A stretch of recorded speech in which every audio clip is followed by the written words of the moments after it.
alakar mu da Nijar alaka ce kamar ta ƙasa ɗaya. Duk wanda ya ɗauka akwai wani abu da zai faɗa wa Nijar bai shafi Najeriya ba to bai san Nijar ba bai kuma san Najeriya ba. Gaskiya ne. Alaƙoƙi masu ƙarfi suna tsakaninmu. Akwai alaƙa na makwabtaka. Watan doktor, idan aka ce za a kai hari a ƙasar Nijar ba bambanci a ce za a kawo hari a Najeriya, musamman arewacin Najeriya ga wanda ya sani. Kamar mutum ne ya kunna wuta ya tashi a gidan makwabcinsa. Ko wutan nan bai tsallaka ya shiga gidan ba, wajen kashe wutan gidan makwabcin dole abin sai ya shafi gidanka.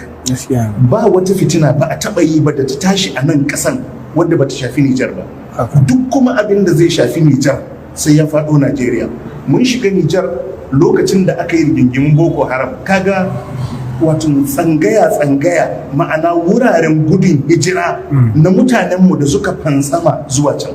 Kai ka ɗauka abun a can ya faru tare da cewa anan ya faru.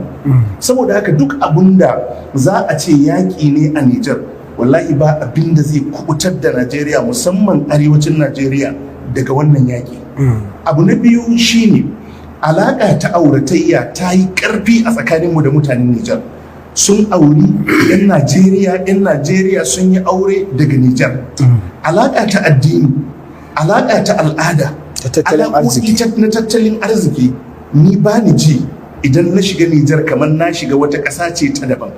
Domin irin rayuwar da muke yi a nan ita ce a can ake yin ta. To idan har aka kau da kai ga barin waɗannan abubuwa, to tabbas wannan abun ba zai tsaya akan Nijar bane. Wannan abu ne da yake buɗaɗɗe. So duk abin da ya shafi Nijar ya shafi Najeriya, duk abin da ya shafi Najeriya ya shafi Nijar. Saboda haka muke roƙo ga su 'yan majalisunmu da dukkan masu ruwa da tsaki, masu iya ce wani abu, waɗanda suke ba da shawarwari akan abin da ya shafi tsaro, su sa baki game da wannan jagoranci da Najeriya za ta yi domin kai hari jamhuriyar Nijar, waton a dakatar da shi, domin ba wani abu da zai haifar in ba mafsada ba. Shi yaƙi tun da daidai gwargwado irin abubuwan da suke faruwa mun gani, mun ga abubuwan da suka faru a Chadi, yanzu yana faruwa a Sudan, Mali sun yi, ga nan ƙasashe da yawa. Ko ba komai abin da ya faru a waɗannan ƙasashe, ai za mu iya fahimtar wani abu, mu ma da za mu iya ce wani abu a game da abin da ya shafi irin waɗannan. Wato idan aka ce za a kai hari Nijar domin kawar da wata gwamnati a kawo wata gwamnati, wato duk wanda ya yi tunani za a yi ture kaza ebe koyi ne, wato za a je a canza gwamnatin ne kawai, in an canza a wuce a tafi, wallahi bai san fitina ba. Wani abu ne da in aka fara shi, wallahi Allah kaɗai ya san shekarun da za a ɗauka ana wannan abun. Sannan waɗannan ƙasashe namu suna kewaye da kwantattun 'yan ta'adda wadda suke jiran dama irin wannan. Doktor, daga lokacin da aka ce an kai hari Nijar, wallahi kamar lasisi aka ba wa masu safarin miyagun makamai ya bazu a cikin Najeriya da Nijar.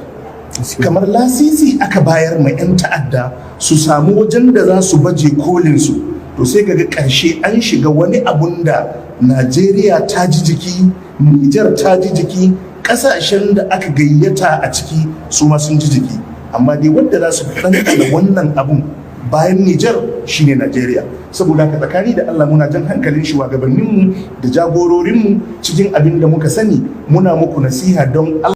Wai wata babbar tasha daga ƙetare wai ta rasa wanda za ta yi hira da shi akan abin da ya shafa harkar tsaro na bai daya na Najeriya, sai wani makaskantaci, wani wanda yake bai san kansa ba, bai san ciwon kansa ba, bai san me yake masa ciwo ba, kawai yayi waka yayi zambo a biya shi ya kare muradin wasu. Duk inda al'umma suka yi gabas shi yamma yake yi. Wai da shi wannan za a zo a tattauna lamari na tsaro, shine expert, shine masani, ba shi da shaida ta kusa ko ta nesa akan me tsaro me addini. Kan tagarin jahili ne, waka kawai ya iya, amma da shi za a zo a tattauna me yake suranta muku a duniya. Dukkan ku jahilai ne, irin waɗannan su ne expert masana, har yayi ƙoƙarin bada awanni kaza idan ba a yi kaza ba. Kai asuwa, wane ne kai cikin al'umma? Al'umma ana jagorantar da masananta ne, ba wasu mawaka 'yan tasha waɗanda ba su iya amfanar da komai sai zamba sai zagi ba. Waye bai zage muku a cikin manyan ba? A garin da aka san shi, waɗanda suka yi promoting nasa menene ba su yi a tsakaninsa ba, wani suka ne bai musu ba, wani cin mutunci ne bai musu ba. Amma yau su ne masu faɗa a ji. Idan al'umma kanta ya haɗu sun fuskanci wani ɓangare guda, sai ya amfani da shi, ya sani ko an yi amfani da jahilcinsa fitar mana da waƙa ta kaza, sai ya fitar da waƙa mu kuma da kunnuwan shaidanu ya mana yawa, dole sai an je mu ma da namu. Ayan wannan hadisi da muka ji, Ruwaibida da muke magana a kansu ‘yan uwa, duk lokacin da aka zo al'amarin da ya taso wa al'umma na tsaro na al'umma bai ɗaya, to fa ana komar da shi ga manyan ƙasa na farko su ne masananta. Wa idza ja'ahum amrun min al-amni aw al-khawfi adha'u bih walau radduhu ila ar-rasul wa ila ulil amri minhum la'alimahu alladhina yastanbitunahu minhum.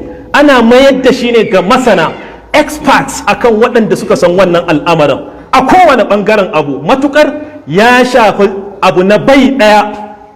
Yanzu satin nan da ya wuce kowannenmu ya ji menene gwamnatin Nijar ta saki dangane da wasu zargi masu nauyi, masu ɗumi, wanda bai kamata irin Ruwaibidan da muke magana a kansu a ji ɗaiɗaikun maganganu a kansu ba, da wanda ya san me tsaro, da wanda ya san bai san me tsaro ba. Kowa zai tofa albarkacin baki, daga wanda zai zagi shi wancan shugaban kasan, sai wanda zai kawo albayyinatu alal mudda'i wal yaminu ala man ankara. Abinda ake cewa su manya da suka zargi junansu, shi zargi yayi, kuma ka san ba zai wannan haka kawai ba, babu dalili, ku kai shi kotu mana in ba haka bane.